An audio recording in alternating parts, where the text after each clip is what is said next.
जी आपल्या आसपासची बातमी असेल आपणा सर्वांसाठीची। आपण पाहत आहात 7 मराठी न्यूज। पुणे शहर जिल्हा मातंग समाज आयोजित जगविख्यात साहित्यिक साहित्यरत्न लोकशाहीर डॉक्टर अण्णाभाऊ साठे यांच्या 105व्या जयंतीचे औचित्य साधत सारसबाग पुणे येथील मेघडंबरीतील पूर्णाकृती पुतळ्यास पुष्पहार अर्पण करत अभिवादन करून झाल्यानंतर स्वागताध्यक्ष लक्ष्मीताई पवार, सचिव दीपक भाऊ कसबे, माजी सचिव अनिल हातागळे यांनी राष्ट्रीय समाज पक्षाचे संस्थापक अध्यक्ष, बहुजन नेते, माजी मंत्री महादेव जानकर यांना सन्मानचिन्ह देऊन यथोचित सन्मान केला। त्यानंतर त्यांच्याच हस्ते पुणे शहर जिल्हा मातंग समाजाच्या वतीने देण्यात येणारे 3 मानाचे पुरस्कार, यामध्ये प्रथमतः समाजभूषण अण्णाभाऊ साठे पुरस्कार यावेळी जनार्दन वाघमारे यांना, तर लढवय्या फकीरा हा पुरस्कार वंचितांची चळवळ चालविणारे सचिन बगाडे यांना, तर सत्यशोधक मुक्ता साळवे यांच्या नावाने देण्यात येणारा पुरस्कार हा सबुरीताई लोंढे या मातंग समाजातील पहिल्या महिला न्यायाधीश पुरस्कार्थ्यांना, पुणे जिल्हा मातंग समाजातील प्रमुख पदाधिकारी आणि विद्यमान स्वागताध्यक्ष लक्ष्मीताई पवार, विद्यमान सचिव दीपक भाऊ कसबे आणि समाज बंधू भगिनींसमोर बहुजन नेते, राष्ट्रीय समाज पक्षाचे अध्यक्ष, माजी मंत्री असलेले महादेव जानकर यांच्या शुभहस्ते पुरस्कार प्रदान करून सन्मानित करण्यात आले।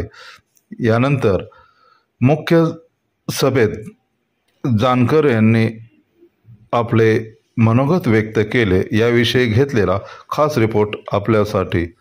Bureau report 7 Marathi news Pune. नेहमी महाराष्ट्रात काम करताना मातंग समाजाला तिकीट देण्यापासून ते प्रतिनिधित्व देण्यापर्यंत आणि कुठलाही अन्याय अत्याचार झाला असेल तर त्याला तुटून पडणारे आमचे सर्व बहुजन समाजाचे आमचा लढवई असे नेते माधवजी जानकर साहेब यांना विनंती करतो।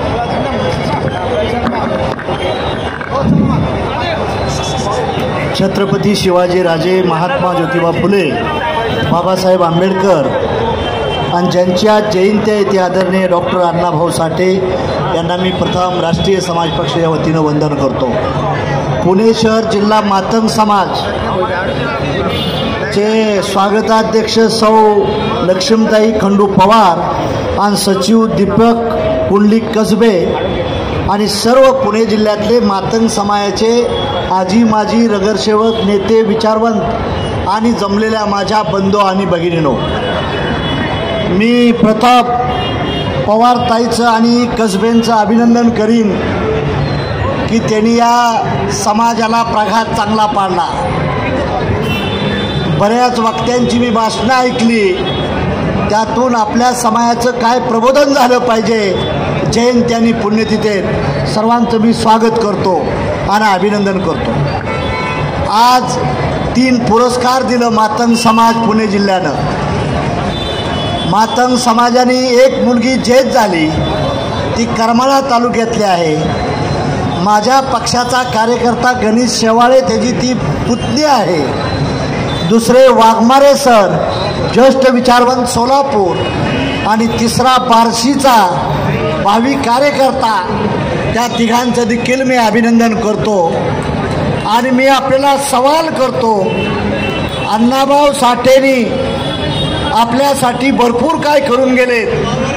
अण्णाभाऊ साठे असतील, माशेंगृती असतील, आपल्या समाजाची स्वातंत्र्य मिळाल्यापासून काय प्रगती झालेली आहे हे जर आत्मचिंतन केलं तर आपल्या समाजाच्या पदरात काय पडलेलं आहे ह्याचं चिंतन झालं पाहिजे। आजचा दिवस धांगडधिंगड्या केल्यामुळं जादा भले होत नाही। तुम्हाला आमच्या समाजाचा विकास होण्यासाठी आम्हाला काय करावं लागेल याचं चिंतन होणं आज फार महत्त्वाचा दिवस आहे। म्हणून या दोघांचं देखील सर्व पक्षीय, सर्व बुद्धिजीवी लोक आणून तुम्ही ते मुक्ता साळवीचं पत्र, हे बाबासाहेब आंबेडकरांचं संविधान आहे। मुक्ता साळवीनं पहिलं पत्र लिहिलं होतं ते या देशाचा नकाशा बदलण्याचं लिहिलं, तिच्या नावानं दिलं। आज आम्ही महात्मा फुल्यांचं वारसदार बनतो, पण महात्मा फुलेची खरी जिवंत कहाणी कुणी ठेवली असाल त्याचं नाव मातंग समाजाचा लहुजी साळवे आहे। तुमचं बहुजन समाजावर उपकार आहे। महात्मा फुलेला गाडण्यासाठी निघाली होती त्यावेळेस एक मातंगाचा वाघ त्याच्या पाठीमागे उभा राहिला आणि देशाच्या संविधानात लिहिण्यापर्यंत लहुजी वस्ताद गेला. त्या माणसांची भागीदारी काय आहे? दीपक कसबे साहेब मातंग समाजाचा एक बी कलेक्टर नाही झाला. घाटे नावाचा मिनिस्टर होता, त्यांचा एक जावई प्रमोट यायत झालता, तो मुखेड तालुक्यातला होता. एकही मुलगा IPS नाही. ही तुमची शोकांतिका आहे. मी अभिनंदन करीन त्या लोंढेच्या मुलीला. तू बाळ पहिली जेत झाली हा, हे आमच्या समाजाचं भूषण आहे, हे लक्षात ठेवा. तुमचे मिनिस्टर नाही, तुमचं सिनिस्टर नाही, तुम्हाला कोण विचारणार आहे? आता त्या युवकाने सांगितलं आमचं मागणं काय? मेल्यानंतर जागा द्या. अहो मेल्यानंतर नाही, राज्य करणारी जागा पाहिजे असं मागानो मागा. आम्ही राज्यकर्ते बनलं पाहिजे. आम्ही कुणाचं चमचे बनून भलं होणार नाही. 1-2 मंत्री आमदारांना भलं होणार नाही. तुम्हाला तुमच्या समाजाचं एज्युकेशन वाढवावं लागेल, शिक्षण वाढवावं लागेल. आपल्या मुलांच्या मुलीसाठी हॉस्टेल बनवावं लागतील.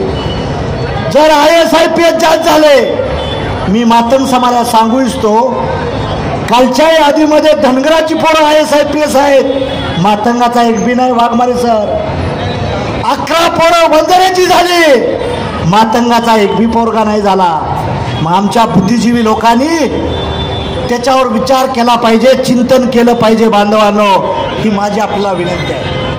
तुम्ही जोपर्यंत धांगडधिंगा करताल, बँजो लावताल, तेवढे समाज सुधारणार नाही. समाज सुधारणार नाही. ज्यांची लोकसंख्या कमी आहे ते आमच्यावर राज्य करतात आणि ज्यांची लोकसंख्या जास्त आहे ते भीक मागतात. हे कुठतरी बदललं पाहिजे, हे बदललं पाहिजे. अरे लोकसभेत किती तुमचं प्रतिनिधित्व आहे? विधानसभेत तुमचं किती प्रतिनिधित्व आहे? नाही, कोण नाही. प्रशासन चालवायला कलेक्टर लागतात, कलेक्टर नाही. प्रशासन चालवायला SP लागतो, SP नाही. न्यायालय चालवायला जज लागतो, तिथं जज आमचा नाही. म्हणून तुम्हाला माझी कळकळीची विनंती आहे. तुम्हा दोघांना धन्यवाद देतो. तुम्ही चांगलं काम केलंय, पायंडा चांगला पडलाय. आज मतं मागण्यासाठी आलो नाही. मातंगानो, विचार करा आणि चर्चा करा की आम्ही काय केलं पाहिजे. आता एका सरांनी सांगितलं की संविधान बदललं. संविधान बदललं तर नुकसान कुणाचं? आपलंच आहे. बसलेत ना लोक, त्यांचं नाही, ते बदलाय बसलेत.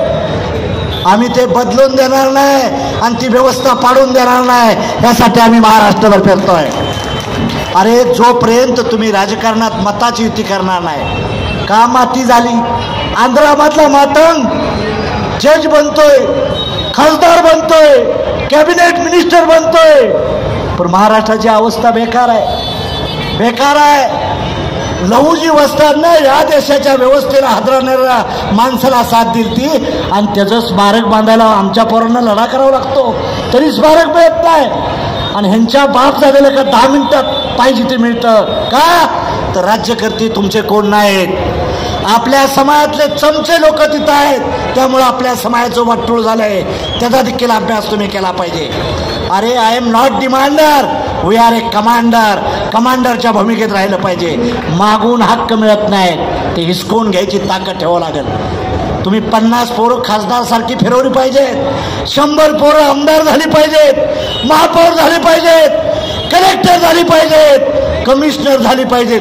पोलीस नको, कमिशनर पाहिजे. क्लार्क नको, कलेक्टर पाहिजे. आणि नगरसेवक न हो तर मुख्यमंत्रीच अण्णाभाऊ साठेच्या इथं आला पाहिजे. ही भूमिका मागाने घेतली पाहिजे. समाज जास्त आमचा, समाज कमी नाही. आज मी सकाळपासून पाहतोय तरुणी भांड पोरं साऱ्या पेटोतून फिरता. अरे ह्या पोरांच्यात एकतरी उद्योगपती आहे का? कोण कसबे लोंढे आहे का बिल्डर? ज्या दिल्ली, बॉम्बे, पुण्यामधल्या कोरेगाव पार्क मध्ये एकतरी बंगला आमचा आहे का? पाषाणला बंगला आहे का आपला? वाळकेश्वरला आपला बंगला आहे का? आणि हे चिंतन झालं पाहिजे जयंतीच्या माध्यमातून. आम्ही बी काय करायचं, अहिल्याची जयंती उद्याची भांडरा उडवायचा आणि धनगर पळतोय, नीळ उडवायची, दंगना करायचा. तुमच्या हातात काय? देश तुमच्या हातात नाही, राज्य तुमच्या हातात नाही, यू आर डिमांडर आहे. म्हणून अशा प्रोग्रामच्या माध्यमातून तुम्हाला कमांडर व्हावं लागेल. मला फोन आला, माझा बारामतीचा मातंग समाजाचा 20 वर्षाचा कार्यकर्ता आहे नाना खंडागळे. त्यांनी मला सांगितलं, मी दिल्लीला होतो. नाना म्हणले आमच्या अण्णाभाऊ साठेच्या जयंतीला मी 22 तिकीटं मातंगाला दिली. 22 तिकीटं आमदारकीची दिली. त्याला पैसे बी दिलं, पण आपली लोक राहायला तयार नाहीत. सत्ता असेल तिकडे पळते ती, आमच्याकडे आता लगेच सत्ता नाही. म्हणून बांधवांनो, जिस समाज का दल आहे उस समाज का बल आहे. आताचं केंद्र आणि राज्य हे तुमचा हक्क अधिकार चोरणार आहे. हक्क आणि अधिकार तुमचं चोरणार आहे. तुमच्या हक्काचं आणि अधिकाराची लढाई कोण लढतंय याचा विचार आपण केला पाहिजे. म्हणून आपल्याला तरुणांना माझी विनंती आहे, जे समाजातले धनवाले आहेत, पैसेवाले आहेत, त्यांनी गरीब मुलीला आणि मुलांना दत्तक घ्यावं आणि फक्त IAS IPS साठी प्रयत्न करावा. IAS आणि IPS साठी एखादं DED BED बनत असेल तर विषय सोडून द्या. मास्टर झाला तर प्रगती करू शकत नाही, पण कलेक्टर झाला तर 50 वर्ष कॅबिनेट मिनिस्टरचा दर्जा जातोय. मी कॅबिनेट मिनिस्टर होतो. मला विमान फुकट, रेल्वे फुकट, सर्व फुकट, रेस्ट हाऊस फुकट, जेवण फुकट. माझं लग्न झालं नाही तर माझ्या बायकोला बी फुकट. आई आहे, माझी आई होती, आईलाच फुकट. आणि तुम्हाला काय नाही, तुम्हाला काय नाही. मी अभ्यास केला, मेडिकल फुकट, सर्व मला फुकट. जिथं जाईल तिथं पोलीस येते, जिथं जाईल तिथं साहेब नमस्कार करते. मग ही ताकद कशात आहे? सत्तेत आहे. म्हणून आम्ही वरची सत्ता बघितली पाहिजे. कुठली? दिल्लीची सत्ता. एक बाबासाहेब आंबेडकर गेल्यानंतर बहुजन समाजाच्या हिताचं एक कलमलेलं. बाबासाहेब जर मिनिस्टर नसते तर आपली अवस्था, मी मेंढरच राखायला गेलो असतो सातारला, ह्याच्यापेक्षा काय केलं नसतं. त्याचा विचार आपण केला पाहिजे. इंजिनियर झालो, समजलं मला या देशात व्यवस्था काय चालली. आम्ही मेंढर राखायची, तुम्ही किरसुने शिवायचे, ह्याच्यापेक्षा धंदा काय नाही. ही अवस्था आणि व्यवस्था जर बदलायची असेल तर आमच्या घरात 3 मुले असतील तर एका मुलीला खासदार करा, एका मुलीला उद्योगपती करा आणि एका मुलीला कलेक्टर करा. तुमची जात सुधारल्याशिवाय राहणार नाही. त्याला कलेक्टर करा. ही जोपर्यंत समजलं पाहिजे आपल्या लोकांना, तोपर्यंत तुमचं भलं होणार नाही बांधवांनो. आणि आरक्षणाच्या दृष्टीनं भारताचं संविधान झाल्यापासून आम्हाला काय फायदा मिळाला ह्याचं चिंतन झालं पाहिजे. आमच्या काही चुका असतील आम्ही दुरुस्त केल्या पाहिजेत आणि गरिबांनी एकत्र आलं पाहिजे. OBCनी, दलितांनी, SC STनी, मुसलमान आपला शत्रू नाही, ख्रिश्चन आपला शत्रू नाही. आणि आपलं लुटणारी माणसं बाजूला बसलेत आणि न लुटणाऱ्याला आपण शिव्या देत बसतोय. म्हणून शत्रू कोण आणि मित्र कोण ओळखा. Fee is the enemy and feed is the enemy हे सूत्र ताब्यात ठेवा, तर तुमचं भलं होईल बांधवांनो. मला तुम्ही बोलवलं, मी पुन्हाही प्रोग्रामला येत जाईन, पण हा प्रोग्राम चांगला ठेवा. आज मी जेटचा सत्कार केलेला आहे. पुढच्या बारीनं 4-5 कलेक्टरचा सत्कार करायची संधी मिळावी आणि 4-5 मिनिस्टरचा सत्कार करण्यासाठी देखील मिळावं. मिनिस्टर असा करा कुणाचा ऐकणार नाही. माझ्या समाजाला अडचण येत असाल तर मला हे मंत्रीपद नको आहे असा म्हणणारा मिनिस्टर तयार करा. त्यावेळेस तुमच्या समाजाचं भलं होईल बांधवांनो. आणि आपल्यातले हेवे दावे जाळून टाका. काही नाही आपल्याजवळ, आपल्यातले हेवे दावे जाळून टाका. फार मोठं नाही तुम्ही, मला माहित आहे. त्यांचा एक उद्योगपती आणि तुमची 100 मागं पकडली तरी बरोबर नाही. आपण काय करतोय? खुशीत गाजरं खातोया. फार आपण मोठं आहे असं समजू नका. कुठल्या मातंगाकडे हेलिकॉप्टर आहे गो? नाही, विमान असेल म्हणतो वकील साहेब, विमान असेल, आहे का? अभिनंदन त्या मातंगाचं. हेलिकॉप्टरनं पुढच्या बारीने आला पाहिजे फुलं टाकायला अण्णाभाऊवर. फार चांगला आहे. एक हेलिकॉप्टरवाला आहे बाबा मातंगाचा, चांगली गोष्ट आहे. म्हणजे का सुपर क्लासवरनं किती मातंग प्रवास करतात ह्याचा आपण अभ्यास करा. झोपडपट्टीत कुठला समाज जास्त राहतोय ह्याचं चिंतन करा.